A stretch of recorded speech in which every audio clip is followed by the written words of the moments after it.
This is season 2, episode 17 of the Money Talks, Money Matters podcast featuring Simeon Brier. It's great to have you on. Thank you for having me. Of course. Would you kind of just want to do like a little walkthrough of how you got started and basically why you're here? Sure. Let's see. I grew up in Parkland, went to Stoneman Douglas for high school. I'm an attorney. I have 2 daughters and a wife. I'm also a city commissioner in Parkland. I was elected last year, and I'll be back up for re-election this November. And I'm honored to be here. Awesome. So let's get started. What was it like in college? Where did you get started with? What was your first interest? You know, from a young age, I decided to be a lawyer, and so I knew that I was going to go that route. So I majored in political studies, political science. I also had a minor in communication and did a good number of courses in psychology and those kind of things. And so it was a natural progression from college to law school. Did you want to be mainly a lawyer? Did you know you wanted to get in politics as well? I did not know that I wanted to be in politics at the time. My wife, my now wife, when we were dating, had started working for a state representative and a state senator, and then had started moving up the food chain and eventually worked for a U.S. congressman. So she was the political one.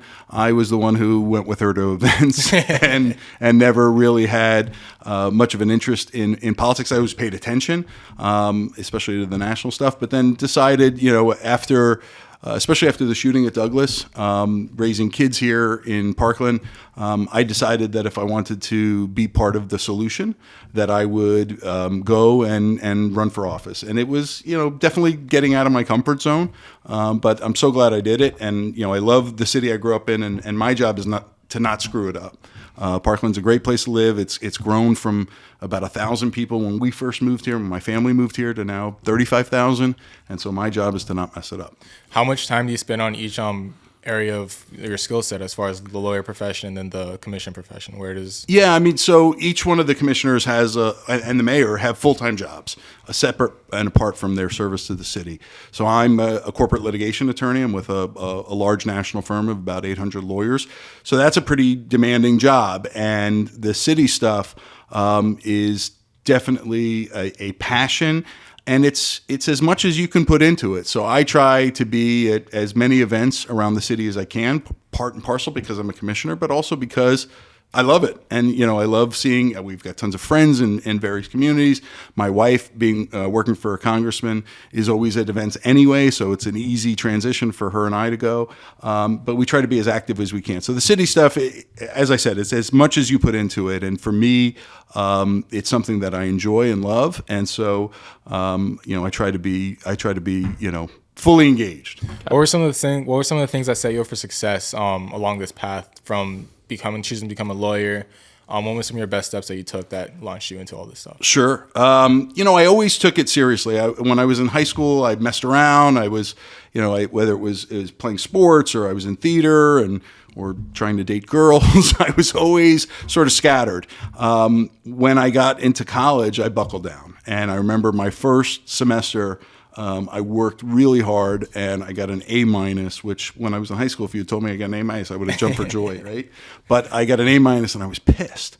And from then on, I took college very seriously. And so I got good grades. I stressed out a lot. But it was a natural that when I got into law school, it was even more serious. And I had a good group of friends. We had plenty of fun. We played golf. We worked out. We played basketball. But we studied together, and it was it was something that I knew I had to work hard at. I'm not, I'm a good test taker, but my wife, actually, as we were dating and going through college together, was the studier. So she helped me to buckle down. Got you. And then kind of just walking back to your college days, and especially you being a lawyer now, what was your first internship in college, and how did that help you to be the person that you are today? Yeah, so when I was at FSU, I worked at a law firm, and it was a very closed-door, stuffy, white shoe law firm up in Tallahassee. And it at first, I was silent. I would go into the law firm. I would do my work, say hello, but I didn't have a personality in the office because everybody was super serious. And I remember going into my first year there, they had a Christmas party, and at the Christmas party, everybody got drunk. All the partners and staff got drunk, and that's when they let their hair down. And I was like, oh, these are regular people, even though in the office they're tight asses, but they're regular people. And it gave me a little bit of comfort level. But the internship that I did, or it was actually called a clerkship, I guess, at the law firm was great because it set me up. And then when I got into law school, ironically, it was the same law firm, but their Fort Lauderdale office that I was a summer associate at. We did like on-campus interviews. I got a summer associate offer there, and it was off to the races. So was there like a mentor that you followed that kind of helped you through this entire trip? Sure. Yeah. I mean, I had a number of mentors. I mean, my dad was in banking. He was always, a bit of a workaholic. And so he was definitely a role model for me. And then it transitioned to a number of guys in my life. I had an uncle who was also in banking, ironically. We used to play basketball together, work out together, and he was a mentor. And then I started to have some in the legal profession, whether it was the attorneys I worked with or some attorneys that I met. And they gave me a number of roadmaps that I could follow, and I sort of chose my own. But they were great. They impressed upon me your reputation. They impressed upon me work ethic and those kind of things. And it led me to having a very good career and being able to provide for my family. So it was a great opportunity to learn from guys that had been down that road, and it was very helpful. One thing I'm going to say is your energy is phenomenal. Like, I'm really enjoying this, and I can tell that this has been a big thing throughout your career and probably your life as well, is that you seem to have high energy in everything that you do. Is that true? Yeah, I mean, I try to put my whole heart into everything. Now, sometimes that backfires because, I have this need to try to solve the problems when they're brought to me, and I put and I invest myself in it.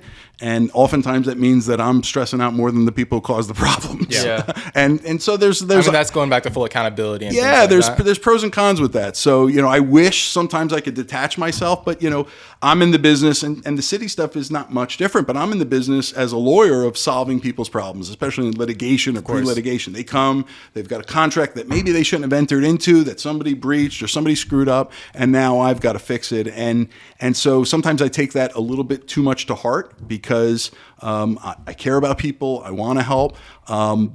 But it's a blessing and a curse, I guess. But it's something that I just feel that that's the way to do it. Where would you say your emotions, or at least the changes of emotions, are tied to? Is it more helping the people, or is it more just wanting to solve it? And no, it's definitely helping the people. Yeah. I've never been, when I get a client in the door, my focus is not on even making money. Yes, I want to get paid for my time. I value my time. I have a high degree of experience in a variety of areas, and so I think I should be properly compensated. But it's not about that. For me, it's about helping people. And I will oftentimes try to direct clients to do the right thing for them, even though it might not be the right thing for me. So even if a client brings me a matter, yeah, I could litigate it for 3 years and we can make a ton of money, or I can get them to solve the problem early on, which is the best thing for them, their business, their family. And I'll make less, but in the long term, they'll be a repeat client and they'll keep on coming back. And that's the success that I've had is doing the right thing by people. And that includes when somebody asks me even for a referral, I will tell them to go to a lawyer or a professional that I would go to. I don't do it just for purposes of generating a dollar. And that goes back into knowing what you're best at and your specialty, because I know I don't do too many sports videos, too many sports edits. And then I had a friend that brought me a really wealthy client who had a daughter that was playing soccer. I didn't know too many details because I didn't get into too many details. But I immediately knew, I know what I'm good at. It's not that I do marketing videos, I do things like that. And I immediately said, hey, I really appreciate the offer. It's a very generous offer too, but I'll pass you on to them because they'll take care of you way better than I can. And if you know someone that can do something that I'm the best at, come to me and I promise I'll take care of you just the same way. And implementing that has done more long-term generating income. Simply because people know that I'm not just saying something to get the sale. Absolutely. You got to know your lane, right? When I was a young lawyer, I was a jack of all trades, and people would come to me, and I was the fixer in my firm. I was always in a law firm, and I was the fixer, and that included, some wealthy son who was going 130 miles an hour in his car, and wealthy client son, and I've got to get him out of the ticket, or whatever it was. It was always fixing a problem, even though it wasn't a specified lane, and I did it, and it was great experience. But after a while, you become cognizant of the fact that you've got a specialty, and we've become a specialized society. Everybody, is getting into specializing in something. It's the only way you can win. That's right. And people want somebody who knows it soup to nuts. And so I make sure that I stay in my lane. And if I'm going to put somebody else in touch with a colleague or a referral, that they're really good in their lane. Because the last thing I want to do is send them off to somebody and then they're not well taken care of. So I value that, and staying in your lane is absolutely great. And people appreciate that. Nobody expects you to have every answer to be able to do everything. But you can help them, and one of the ways you can help them best is guiding them to the right person. Yeah. Got you. And then kind of just bring back your college life. So when you were starting off and when you were like a young lawyer, did you always know that you wanted to be in law, and kind of how did you work that out? Yeah, I mean, early on, I had a tragedy when I was a kid where my sister was hit by a speeding driver in a residential neighborhood, and she never went to jail. She wound up killing my sister, and there was no real repercussion. Sorry to hear that. Yeah, no. And so from then on, it led me to wanting to be. I was fascinated. One of the guys I spoke with was a friend of a family who was a lawyer, and he sort of set me down that path. And so, even when I was acting, my first acting job in elementary school in a play was playing a Philadelphia lawyer. So it sort of led to that. And law and acting are very much symbiotic. And so I always knew from a young age that I wanted to be a lawyer. I didn't know what type of lawyer, but I knew it would provide a good life for my family. And my most important job as a kid that I wanted was to be a dad. And so for me, the two meshed, because I knew that I could be a father and provide a good life for my family. And if I went to law school, put in the hours, put in the time, and got a career. Got you. So with that being said, it's like finding your why, and I think you found it pretty young. Especially for me, it's like my why right now is to be financially fit, and especially when I saw my family, since like again, like I didn't have the best like upbringing in the sense of I wasn't given everything, so that's why I'm working as hard as I'm working now. Just kind of gonna go into that. Like, what is your why? Like, why do you wake up and do what you do every single day? Yeah, I mean, finding your why is huge, right? Because it motivates you, and that doesn't go away. If you're just chasing dollars, or you're just chasing something without having a chip on your shoulder and a drive, then you're never going to achieve that, because you don't have the passion, you don't have the energy to do it. For me, my why was easy. Number one, I wanted to help people. I had seen some bad stuff as a kid, and saw people helping people who were in that situation. And the second thing was, my wife and I met when I was 19. We started dating. She was 18, I was 19. She was just out of high school. I was a freshman in college, and we started talking early on about having kids and everything else. And I knew that if I was going to be a dad, much like my dad, I'd have to work my butt off, and I'd have to provide for my family. And so that became my why, and it still is. I mean, I've got two daughters. One's a senior at Douglas. The other one's a sophomore at UF. They're my why. My wife and my kids are my why, and that drives me. So every decision that I make is what's best for them, not just for me. And that includes, financial matters, setting them up with, college funds and all that stuff, sacrificing. My wife and I have decided to forego some career opportunities to stay in Parkland, because we thought that was the best place to raise our family. And I couldn't be happier with the decisions that we made. I think tragedy is very, how do I say this the right way? I'm just going to say, tragedy is kind of underrated as a form of getting yourself to do something. Like when something really bad happens, like when the shooting happened at our school, many people were enraged. Many people wanted to do something. They found a why, and they went and started protesting, and everything was going on. It was very active. But one thing that I saw personally, and I guess the reason why I have like a hard kick and I wake up so early and I just do things that I want to do, is because personally, I can't speak for him, but personally, I feel like power comes from having the capital, having the connections, and having things that can actually get things going. And I didn't find my time being as efficient. I would say protesting, I still did all that stuff, but I knew that this really isn't going to change too much, but what will change if I can build a company, if I can build a business, if I can do something out in the world that's providing meaningful impact, and then say I make $100 million and I can put that into kids that probably are in lower income places, build up cities. And I realized that my goals had to be 10 times bigger if I wanted to actually make change. But just seeing how people slip through the cracks and everything that's going on with like the person now, and things are being delayed, and just seeing how everything went like that, I think I took that in a completely different perspective. And I'm maybe now just realizing this, but it really did affect me, and in the way that I just really want to work my face off, because I also found like I probably got a little sense of like, I feel like I should have been in the situation that person like died. And like, I know a lot of people that felt that way, and I kind of lost a sense of identity. And when I realized and it got that low, wow, this is getting, I'm not trying to get like this, but it is something important I feel like isn't talked about. When you don't have a reason to like be around, you kind of realize what's really important. I said, okay, if I don't really care about my life, I might as well build something that's going to affect millions more in a positive way. And I was able to like work out until like I would basically almost pass out, like do things that I would have never believed I was doing, simply because my sense of I deserve this, I deserve doing this was completely gone because I didn't care anymore. And I don't know, like I didn't mean to get that deeper into like that, but when you said like tragedy, like it really does something to you, and it just gets a kick in your butt like you'll never believe. First of all, it never goes away, right? It never goes away. Second of all, there is, I believe, and I'm sure there's studies out there, there is a survivor's guilt. Yeah. Where you escape a situation where it could have been you. And like I wasn't even near the building or anything like that. It's not even that. It's just like I wished I was, you know? Yeah, but there is, in general, there's a survivor's guilt. I think all the kids that were Douglas have it in some degree. Oh, yeah. Because they saw, it's not like this ethereal thing where it happened, 100 miles away. It happened right there, and I think they have that.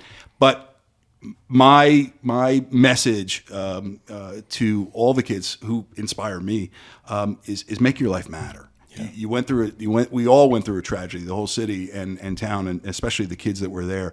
But when that happened, and I saw all of our young people, some of them whom I coached since they were little kids, and there was one of the kids that died in the tragedy was a girl I coached in soccer. But when I saw that happen, and I saw our young people come out and be vocal, I don't care what their politics are. Put that BS aside, right? Yeah. When I saw them come out and be vocal, and not only be vocal, but be articulate, smart, driven, passionate, it inspired me because, like you said, you wanted to make some change in the world or do something that can make a change. That's why I ran for city commission, is because before that I was concentrating on sort of larger issues or work or family. And when I saw the students come out, I said, listen, I want to be able to do something on a local level to make a change. And my goal in running for city commission was to preserve Parkland, keep Parkland a safe place to live, a safe place to raise a family, a beautiful place, beautiful parks, beautiful amenities, and service our community. And that became my passion. And it was the students that inspired that. My kids too. My kids were they were the ones who, as sad as they were, they wanted to go to Washington and they wanted to march, and we did that.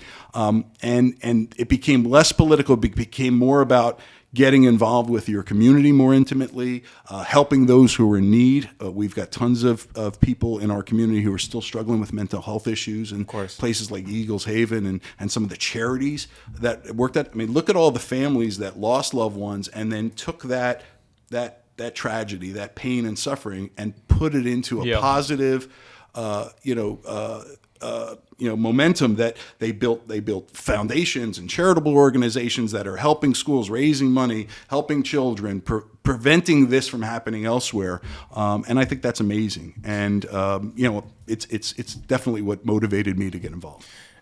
Here's an interesting question, and I don't know how you would take this, but, you were chasing really big goals, like huge things with what you're doing in your lawyer's practice and things like that. And then you almost took it small. You said, I want to focus on the local community. Would you have had that change in perspective if you probably weren't already successful? Was it because like you've already achieved the success that you wanted, and now this was like the next step? Or how did you frame it in your mind? Because I just want to know more about that. There's part of that. I mean, there's part of that I felt like I had accomplished things. I'd become a partner at a law firm. Those when you start in private practice, that's sort of the pinnacle of, okay, you've achieved something, right? You become a partner. And I did that at my prior firm, and then came over to my current firm as a partner. So there's part of that.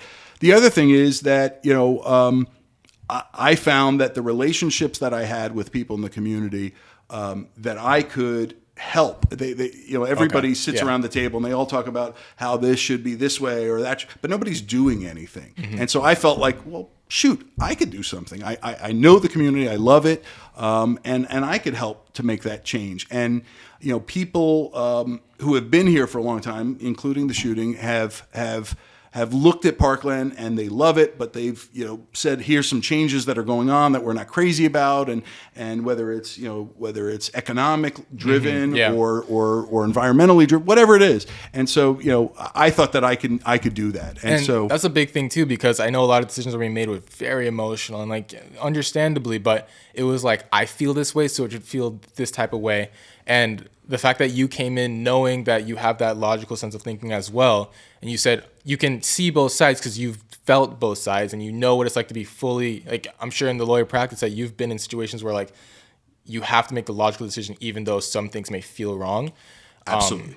So bringing that into the community is probably a huge superpower that you may have, and I wouldn't say an advantage, but an extra perspective that we may not have. Yeah, I mean, passion drives a lot of things, and I have clients sometimes who'll come in the door in the beginning with a legal matter and say, I don't care what it costs. I want to take this guy to task or this company to task, and I want to spend as much as I can. I want to bury them, whatever it is.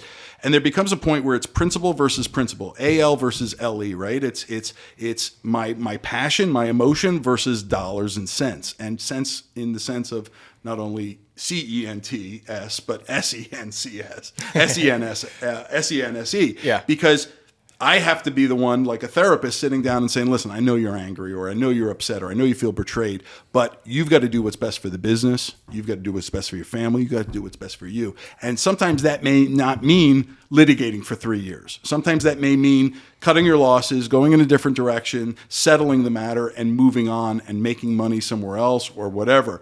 And that's a hard pill to swallow sometimes because people are angry, they're upset.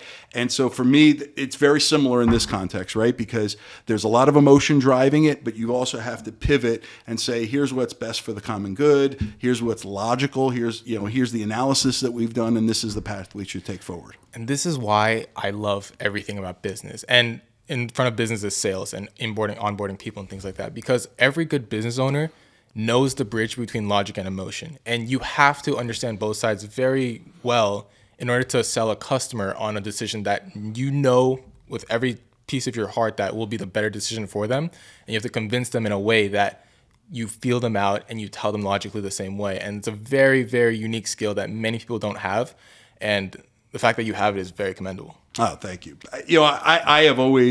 I've seen businesses run, or people run their lives where they're cutthroat and it's all about the dollars, and there's no emotion in it, right? It's all about, here's what makes financial sense. Here's what's going to make me the most money, take me down the path. And then I've seen the other where people run their business terribly because they're operating on total emotion. And they run their financial lives terribly because they're operating on total emotion, whether it's an impulse buy or trying to keep up with the Joneses, or they feel like they want to do something financially that doesn't make any sense.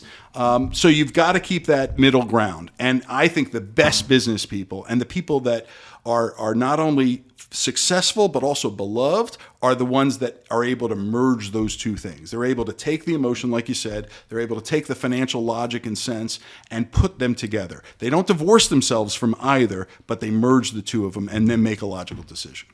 Got you. So when did you start to figure that out? When did it all start to make sense? Late. Was it college? Late? Late? Okay. So kind of just walk us through when everything started to click and just when you started to realize that, hey, like instead of running my business on the money standpoint, I run it on logic and actual facts and actually feelings of people. Yeah. I mean, so it's a stupid analogy, but I'll give it to you anyway. I had a case when I was first practicing law. You start off at low end of the totem pole. So when I was a first year attorney, I was doing HOA and condo law and all these kinds of things. And the HOA wanted to kick a woman out of her condo because she had an oversized dog. So it was my fat dog case.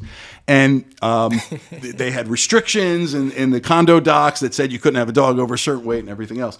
And I remember litigating that case and talking to her, and then the woman hysterically crying on the phone with me that the HOA was coming down hard on her because she had this dog. It was her daughter's dog, and now she was taking care of it, and he had to, all these things. And I just decided, you know what? I am going to get to a place, including a law firm, where I don't have to make the decision to do something that is terrible as a human being, but good for financial benefit, right? Yeah. So I'll turn away cases if I don't feel that the person that I'm going to be working with or working for will take that advice and balance the two. If somebody just wants to be a miserable son of a gun, oftentimes I won't work with them if I have that choice. Now, and I'm at the stage in my career where I can choose to say no. Yeah. And sometimes the best cases, and I was taught this as a young lawyer, sometimes the best cases you ever handle are the ones you don't take. Because they're nightmare clients, nightmare situations, and it's not that you don't want to help them, but you know that they will never let you help them the right way. And it's hard to figure that out, but if you do, you can be successful. Got it. So with me in my practice as a real estate agent, I had a client one time who wouldn't listen to a single thing I was saying, who wouldn't really justify anything I was saying, and wouldn't take any advice seriously. So we're closing this deal, $500,000 house, and the day before closing, rips up all of his walls, rips up the flooring, does the most unspeakable things in the world. And it's like, looking back into hindsight 2020, I would have not taken on this client. He caused me so much damage, so much emotional damage, and also he also costed me money from it. So it's like, how do you separate the good from the bad? Like, how do you look at a client and say, I'm taking you on, and how, like, because it's like, people don't show their like true colors off the start. So like, what do you look for in a client when you're bringing on somebody? Yeah, listen, I mean, that's a prime example where you're not a value add, because somebody's going to do whatever they want, even though you're the professional. You know better in terms of what they should and shouldn't do, but they don't want to listen, or they're just terrible human beings. And I will sit down with a client very early on, and we'll talk about their goals.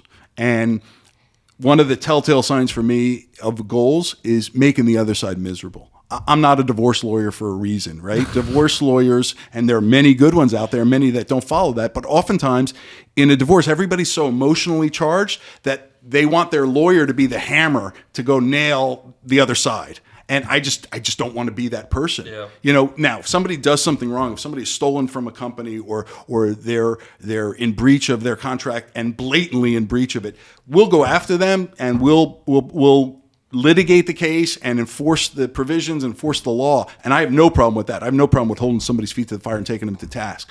But if it's that over making the right decision, you try to know that early on. You don't always do that. You're not always successful in identifying malicious, evil people. But hopefully you can discern that relatively quickly. And one thing that I do when I have a hiring client, I'll do an intake form, sometimes over the website, sometimes over a Zoom call or in person. And I've been tweaking this intake form over time, finding new questions to ask them, because when you ask the right question, you kind of get the right answers that you want. And I think one of the biggest questions that I normally ask them is, what are your goals? First of all, what are your mistakes? What are your goals? Where are you trying to go? And those three questions alone have helped me, because when you say, what are your goals? If they say something like, I just want to be the best, normally it's a solopreneur. When it's a business, it's a different thing. But a solopreneur, especially like, say, a real estate agent, say, a contractor, something like that, they'll normally say, like, I deserve to have the best clients. I deserve this. I deserve that. And when it becomes from a self-centered version, it's hard to inject proper ideas, because especially in branding and brand analysis and things like that, it's really about how do you transform your message into a way that your client will understand. If you're not willing to bend your own ways because you deserve a way to do something a certain way, things get tricky. And then if you can't inject advice into anyone or change around certain things without their permission, then it's a problem, Yep. So really, if you can just tell, and I know I've done real estate photography a lot, and like for sale by owners, I heard is a really rough one, simply because the whole reason why they're doing for sale by owners is because they think they can do it better, and they don't believe the commission's worth it. And most people can get around that, and most people, it's a different reason if you can work with it. But it's really the self-centeredness of, I am on top of the world and I deserve the best no matter what, even if I haven't done what I deserve. Yeah, when you get into any business or any profession, if you divorce yourself from your standards, your knowledge of what's right and wrong, your faith, I think you'll make mistakes because you'll sell your soul to the devil. And I've seen that happen with people, and they go down that route and they wind up getting in trouble. I've seen lawyers go to jail because of that. But I have always, and as my career has progressed, and I have always tried to integrate my personal character into my practice. I don't believe in doing certain things. I have a good faith base. I have a morality. I have a conscience. I like people and I want to help people. And life is not a zero-sum game. Just because I win doesn't mean you can't also win or you have to lose. That's not the way life should be. And I also, as I've gotten older, and I want to stay away from drama. I want people who don't cause drama. And if somebody comes in the door or picks up the phone to me and they're overly dramatic and all they want to do is cause drama, that's a red flag for me. And it's no different in the political realm. And you'll see some candidates who feed off of the drama, and then some who just want to, hunker down, do the work, help people. And as I said, not zero sum. I can help you and I can also do well. And so you can't divorce your conscience, your faith, your morality, your sense of right and wrong from business. And I'm definitely a proponent of integrating the two. I had a speech class in college, and it was before I was even good at public speaking. Or I'm still not the best at public speaking, but I was not good at communication. Pretty good. And I titled my presentation "Selling Your Soul," and I like that topic of selling your soul to the devil. Bear with me. I started the presentation by saying, "Who wants to sell their soul?" Obviously, no one raised their hand. They're like, "This kid's crazy," because I wasn't even friends with anyone in the class. It was bad.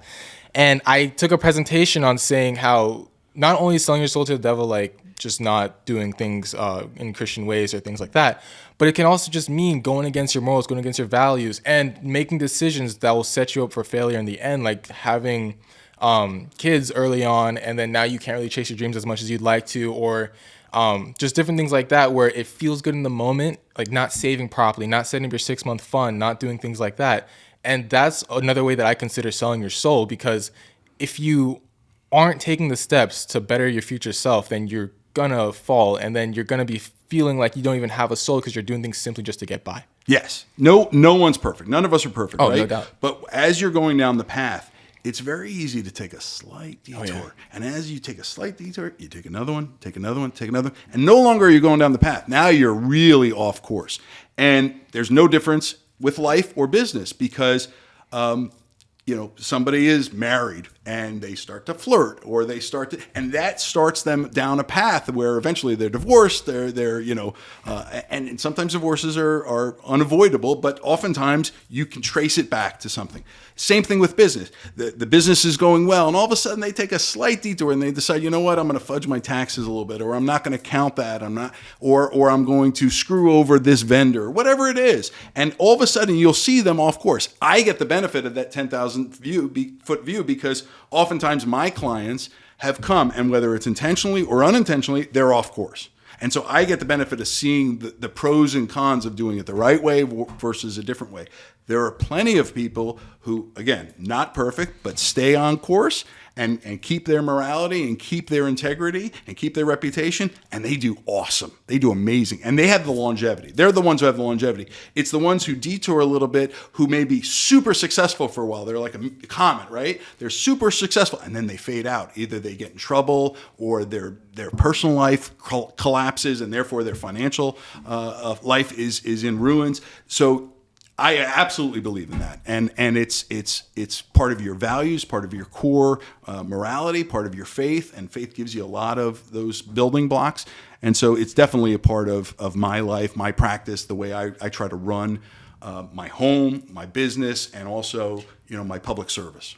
Got it. And then, so just to add on to what you said a couple minutes before, you said that you used to take on clients because when you were younger, you didn't have clients just, knocking at your door. So you would just take on whatever you could get. But now it's like you're more financially fit and you're more financially secure. So you can kind of pick and choose. But what are the steps that led you to being financially fit, more financially secure, and also to the sense of you can pick and choose who you're going to work with? Sure.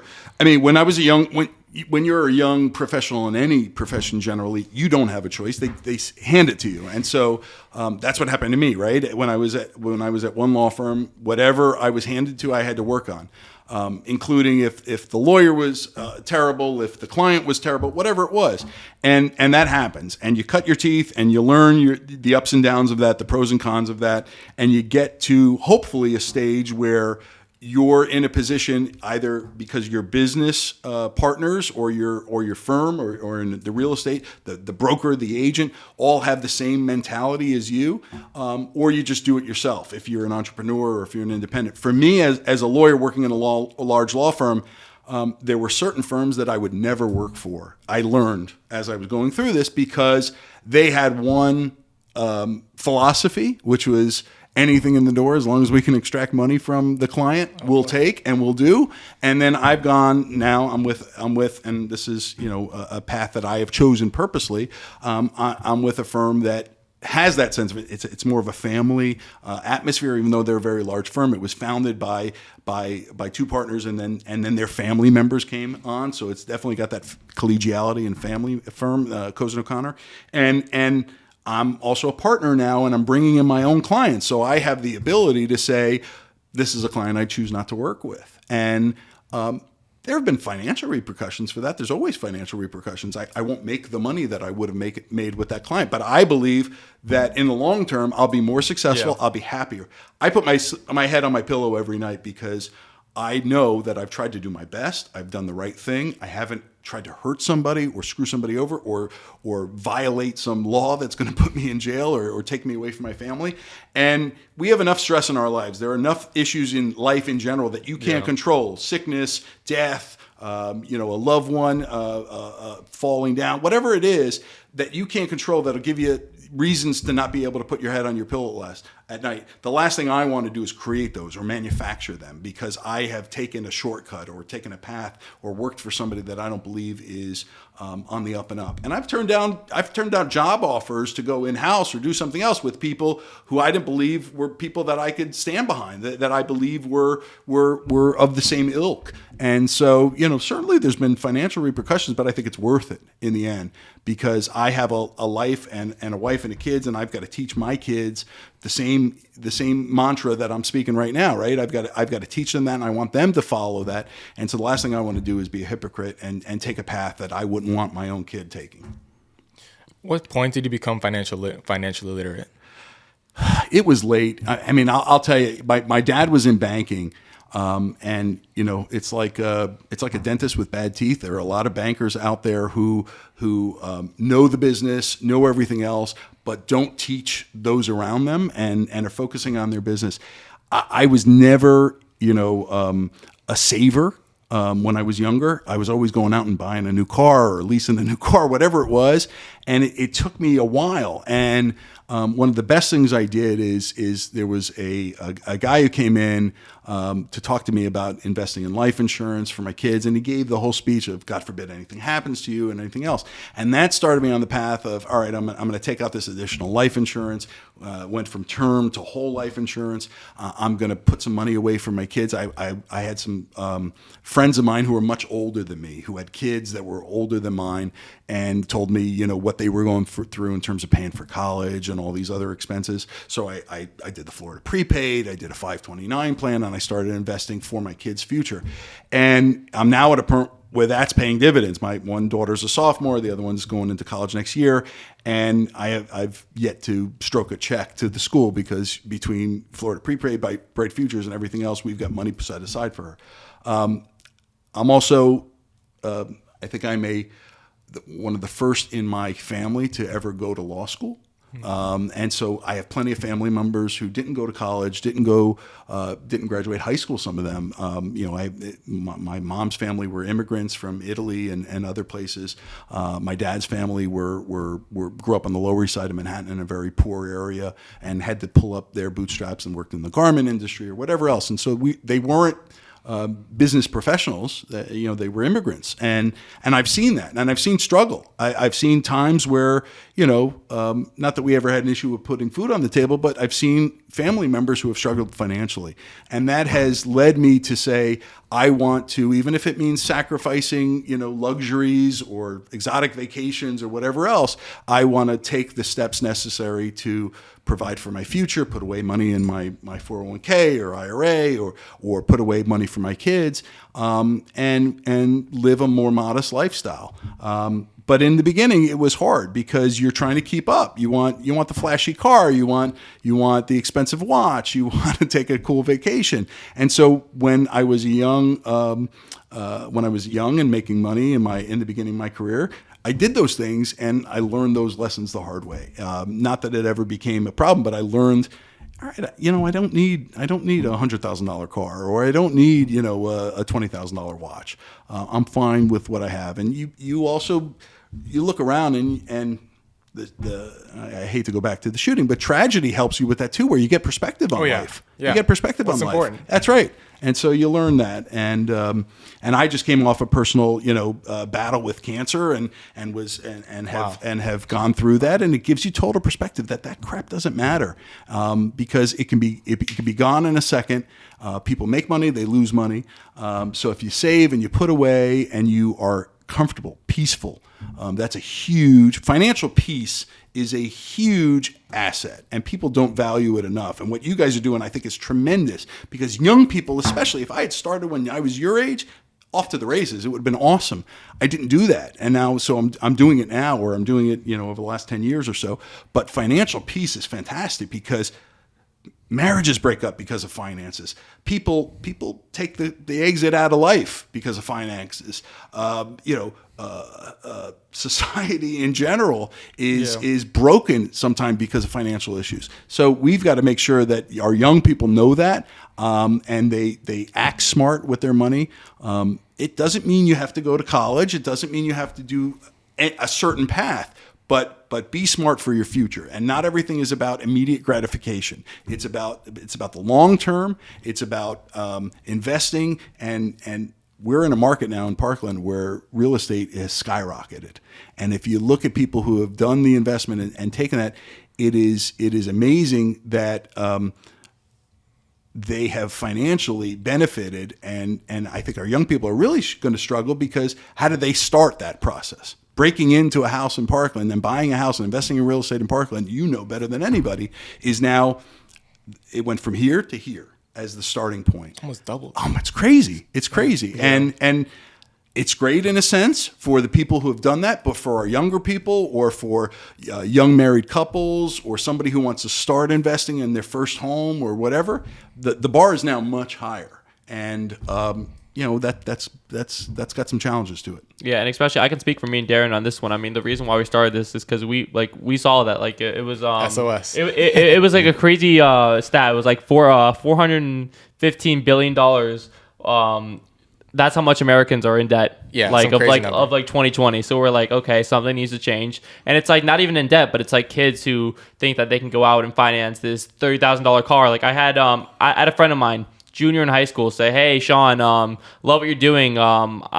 I might get started, but just to start off, I'm going to buy myself a first car." I was like, "What are you going to buy?" He says, "I'm going to buy a 2021 Challenger." I said, "How much?" He said $40,000. And then I was like, "Listen to a Money Talks, Money Matters podcast, and then let me know if you want to buy one." But just kids nowadays just don't understand like how important it is to especially like start yourself off in life debt free. Yeah. And especially like you're giving your kids the greatest benefit of all time of paying for their college, or even investing in their future. Yeah. And like just doing better for them so that they can do better for themselves. Absolutely. It was a huge financial SOS, and I think we both grew up in scenarios where finance wasn't always the biggest thing talked about or probably taken care of properly. And I would look around and see people making these decisions, seeing myself make the decisions. And then it came to a point where I had a year, I was doing probably $1,000 a month in photography, which was to me, I've never seen money before at all. So I was like, I'm balling. So I bought a broken motorcycle and a broken car. And I was like, I'm having a good time trying to fix everything up, having my own time. And then the car broke down, and then I found myself, it was a car that my parents lent me, but I was fixing it up because it was already not in too good pieces.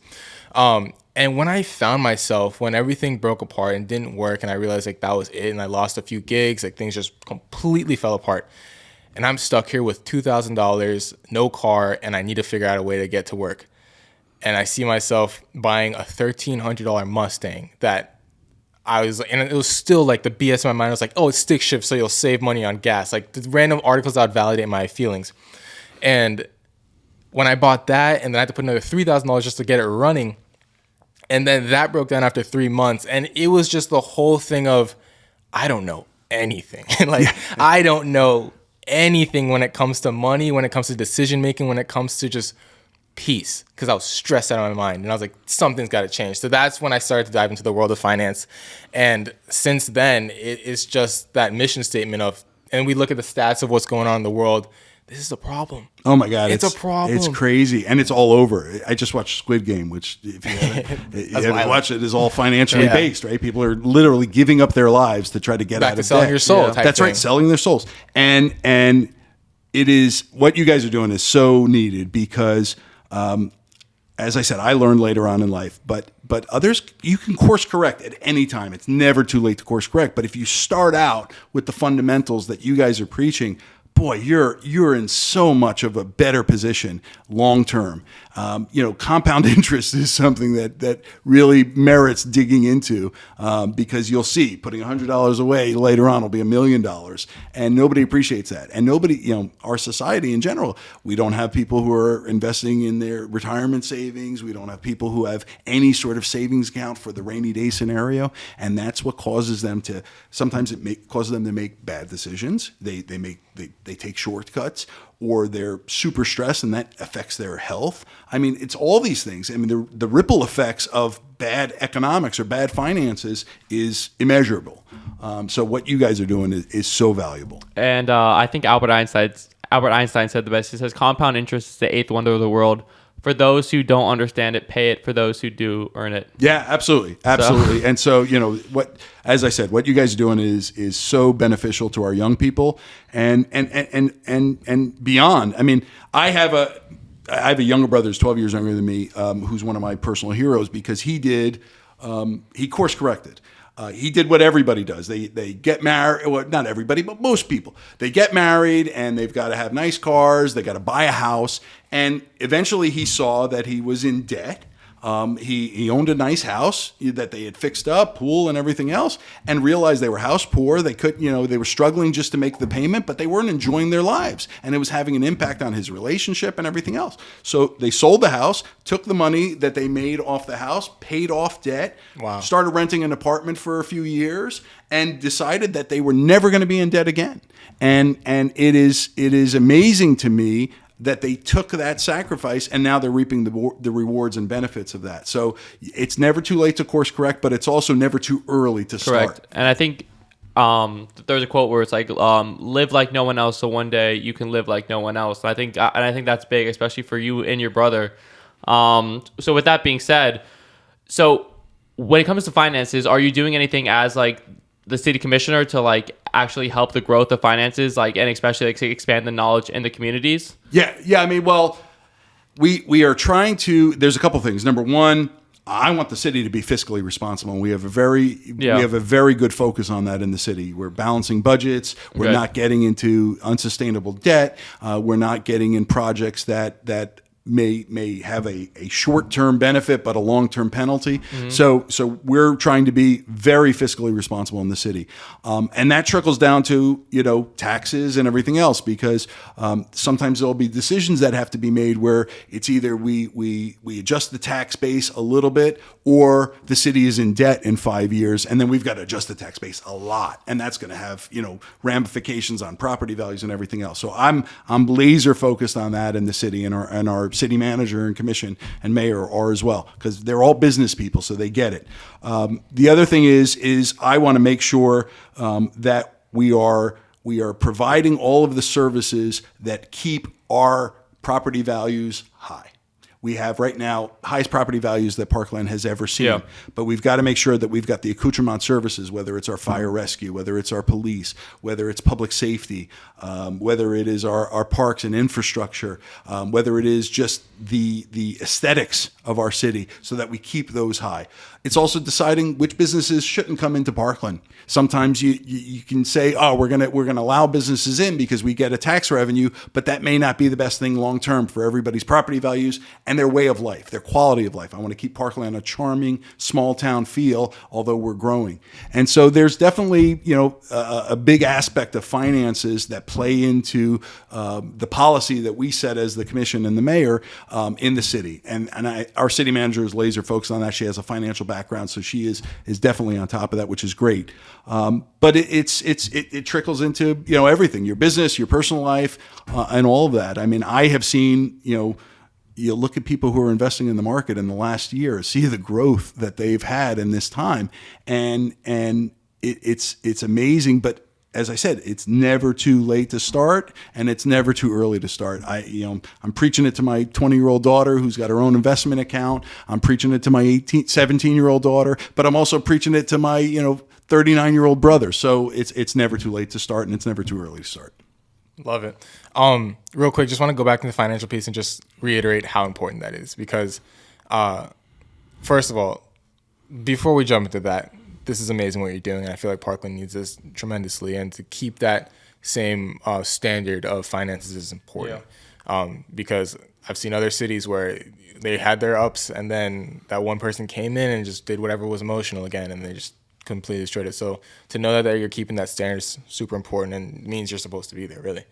But I just want to tie back into the financial piece, because it's super important. And you were saying that you make irresponsible decisions when you don't have that type of piece. And it comes really back to not having the mental capacity, because if every single one of your thoughts is, I want to do this, does it allow me to live? Like, it restrains your level of thinking big to an extent that I didn't even know I'd imagine. And I just finished my 6-month savings, and instantly I was like making decisions, saying no to more things, saying yes to things that are proper. And I'm moving at a speed that I didn't know was possible. Just because I have that level of peace, I don't get stressed out when I make a certain decision. I don't get all jittery like I used to. I was like, oh my gosh, my world's like gonna explode. Yep. Or I don't get super excited either. It's peace. It's neutral, and it's great. Yeah, for sure. I mean, listen, you're going to blow a tire. You're going to have car repairs. You're going to have a house repair. You're going to have a personal family member that may need some financial help. Whatever it is, there's always going to be hiccups. But you're going to have people that you want to help. Yeah. Okay. But if you don't have the resources, then it's going to be throw down a credit card, be stressed out. Especially the ones you want to help. That's right. And that's a terrible way to live. And a lot of people are living that. It's a shame, but you look at it and a lot of people are living that. I love the people who are able to go and help on a charitable cause and throw money down that you're like, that's crazy money. But it's because they've lined up everything to be able to do that and have an impact. And it doesn't have to be big. It could be small. It could be, giving a waitress a $20 tip on a $5 bill. Whatever it is. I mean, that matters a lot to that person, especially in today's day and age. So you're able to help people. You're able to help your family and provide for your family. But you're also able to deal with life's challenges, financial challenges, as they come without stressing yourself out and being miserable. So do you have any rules of finances that you follow, like I would say day to day? Yeah, so I changed my methodology. I have an 8-year-old Jeep that I drive that's fully paid off, that has almost 200,000 miles on it. I'm not going out and getting. I mean, it looks very nice, but I'm not going out and getting the new $100,000 car or new lease every year or two, which I had done plenty of in my past life. Mm-hmm.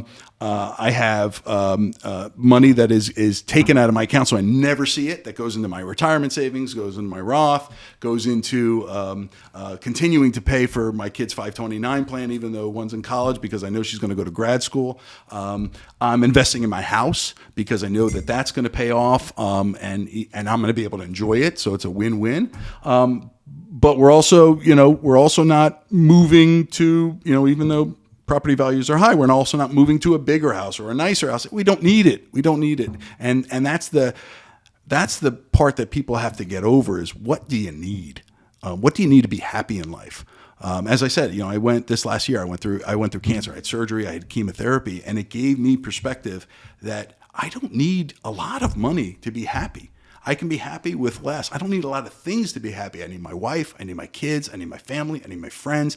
And I need to be able to feel like I'm helping my community. I'm earning my keep in my job. And so it gives you total perspective. And if you're starting on that route from the beginning, boy, you're so much ahead of the game. You guys are so far ahead of the game. I can't tell you enough, because to take somebody who is under 20 years old or under 25 years old and start them on that financial peace path is huge. My parents didn't do it. My grandparents did, because they lived through the Depression.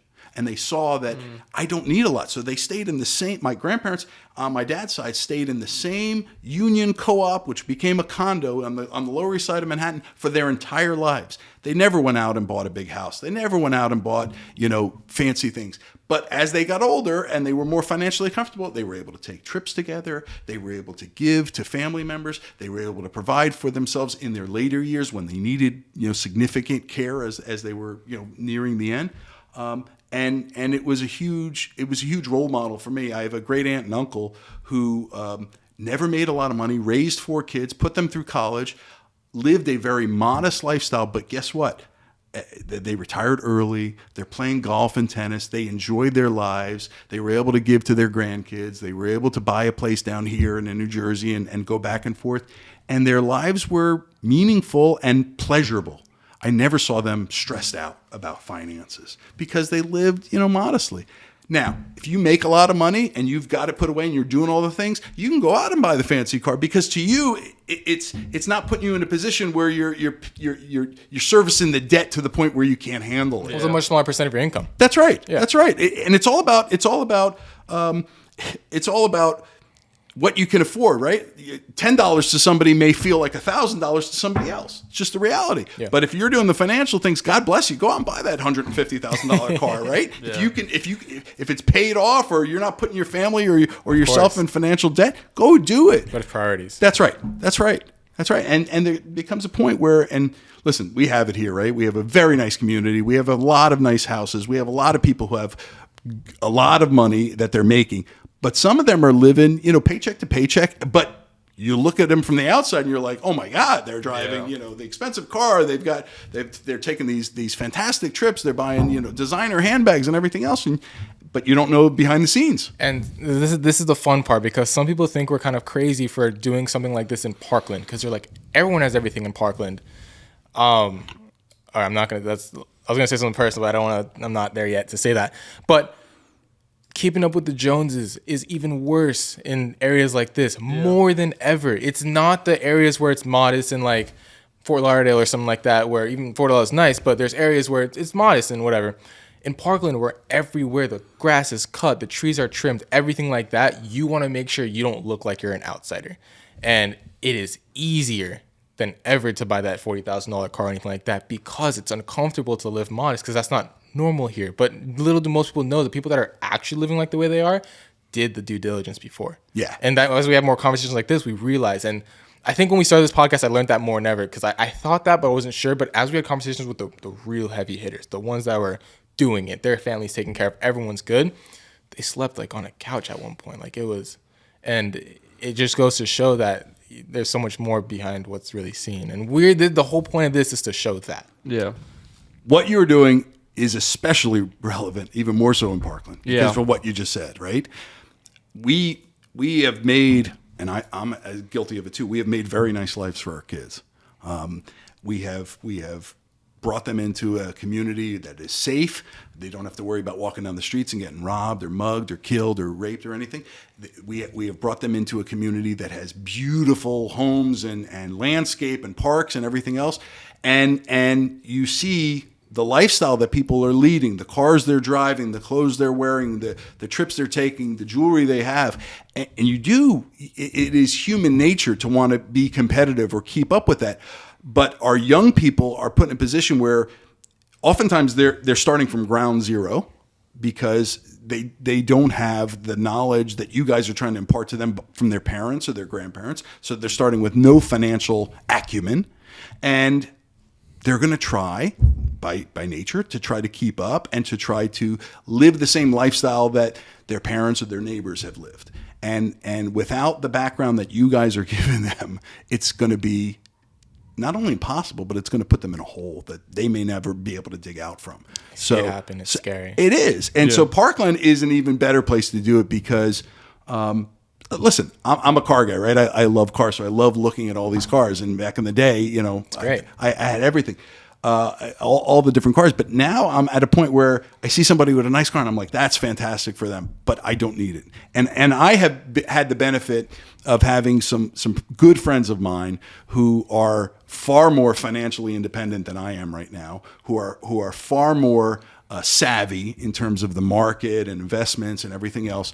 But they're the first ones to tell you that, having a lot of money is one thing, but being able to say, I can pay for that, but I don't need it. I've heard it's that before. huge. Yeah. It's huge, right? I can go out and buy that right now and pay it cash, but I don't need it. And that's the discipline. That's the knowledge that is vital. Yeah, that right there is that's wealth. Yes, that is absolutely, wealth. Absolutely. Yeah. Or you know what? There's an opportunity here, and I can go and invest in that opportunity, and I don't have to leverage, my lifestyle. I don't have to leverage my family's future or anything else to do that. Last year, I was able to drop $20,000 on camera gear because I'm investing in my production business, and Awesome. it was crazy because I was looking at Mustangs before and like nicer Mustangs after my Mustang broke down. I'm a smart guy, but I was so caught up in like, man, this looks cool. This is fun. If I got a watch, like I can afford that. But I just, something that hurt that I got from that whole crash was like a scar that I just don't want again. And my friends would be going now. It's like, I don't want to do that today. Like I'm a little over budget this month. And it sounds stupid and it's hard to understand. And then it all made sense when I just dropped a bunch of money. I was like, oh, and I took on bigger clients. And I was like, oh. And then I had conversations with people that I never thought I'd have conversations with because I invested in skill sets rather than things that are going to depreciate.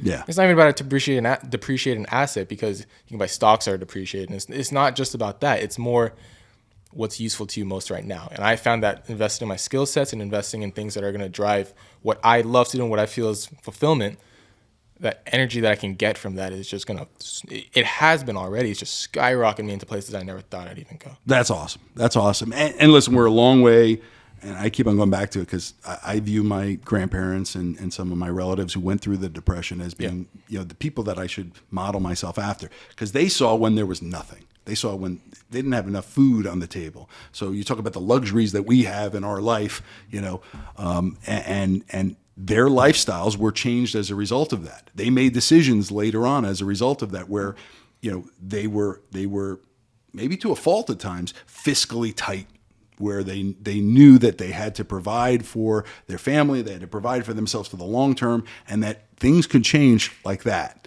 And I have tried as I've gotten older to adopt that philosophy. But the thing about it though is you can't explain that. Like it's hard to explain that feeling sometimes because that level of pain is something that's like you wouldn't wish it on your worst enemy sometimes, how low things can get sometimes. That's so right. You can say that, and this is the problem I guess personally I'm running into when I'm trying to put together branding stuff and things like this for this is we're trying to paint the picture of the SOS, but when everything's good and even though you're making all your payments and the rainy day hasn't come yet, it's hard to paint that picture. Yes. And I guess we're trying to form the stories and use the stories that people tell us as that picture. It's just a weird point. It's especially hard to do it to young people because you feel invincible. When you're younger, you feel invincible, and that concludes financially invincible, right?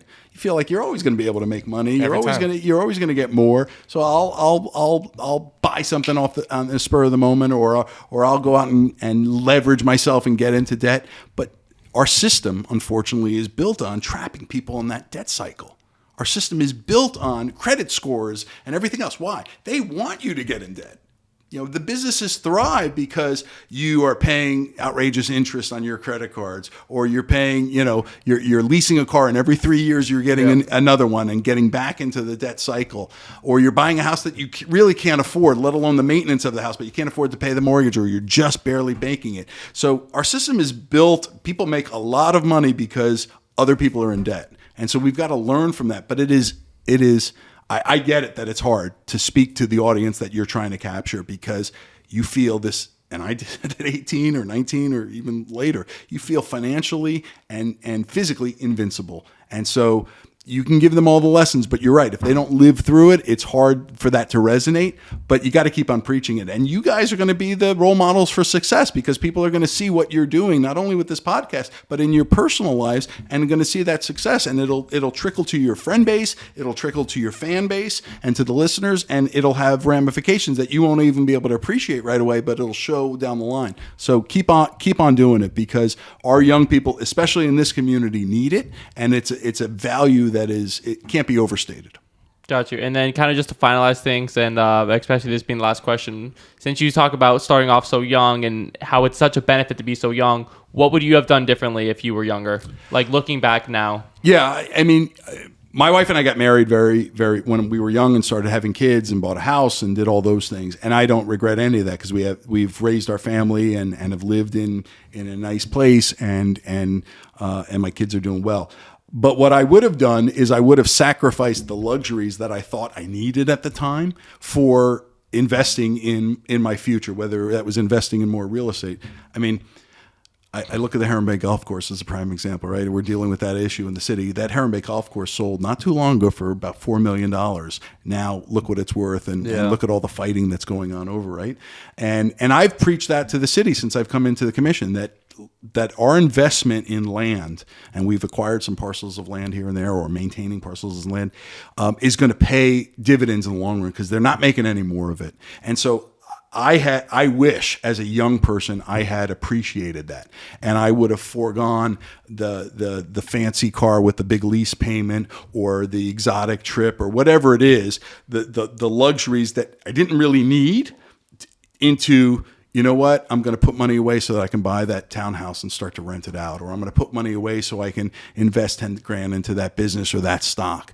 And I'm trying to do those things now, but I'm also, if I had done them 10 years ago, let alone 30 years ago, think of where I'd be, or think of what the value would be. My house has doubled in price since I bought it, or more, 8-9 years ago. Think about what it would have happened if I had started doing these things, 25 years ago. So what you guys are doing, you're going to see is going to pay dividends tenfold in the long run, and it's the lesson that I try to impart to my younger brothers. I've got 3 younger brothers who are 8, 10, and 12 years younger than me, and sometimes they don't want to listen to it, but I've tried to say, listen, sacrifice the luxuries for what you need, and don't get over your head in debt. Stay debt free. Try to invest, if you're going to, in something that is going to be worth more in 5 or 10 years. And you're speculating to some extent, but real estate is a pretty good one. In Parkland, people have really benefited over the last 10 years. So keep on doing those things. And I wish I had done it sooner. Yeah. Well, I mean, you put it pretty simply. Just do the simple things, and just really just conserve. Yeah, it's like fundamentals. That's it's what like you're sports. preaching. It's like sports. It's like sports. It's like the guy who goes out and says, you know what, instead of going out tonight and partying, I'm going to go and I'm going to take 100 swings of the bat and work on my swing. Well, guess what? If he keeps doing that every day and sacrifices the partying and everything else, his swing in a year from now is going to be fantastic. Yeah. And it's no different for finances. It's no different for life. And so you got to put in the work. And putting in the work in the financial realm means sacrificing, means living on what you need, not what you want, and trying to push those emotions down, trying to push down keeping up with the Joneses, and focusing on your fundamentals. And as I said, I learned later, and I now have some mentors who are friends who are teaching me that, and we're investment accounts and some other things, and I'm learning it, But if I hadn't done the little things that I did when I was younger for my kids and everything else, I'd be out of my mind stressed right now, and not be able to pay for college or worry about where the money's coming from to go out and get them a car or whatever else. So keep at it, guys. I think the value that you're providing to this community and to young people is huge. I can't say it enough. Well, I think you added great value, and do you want to plug any socials? Yeah.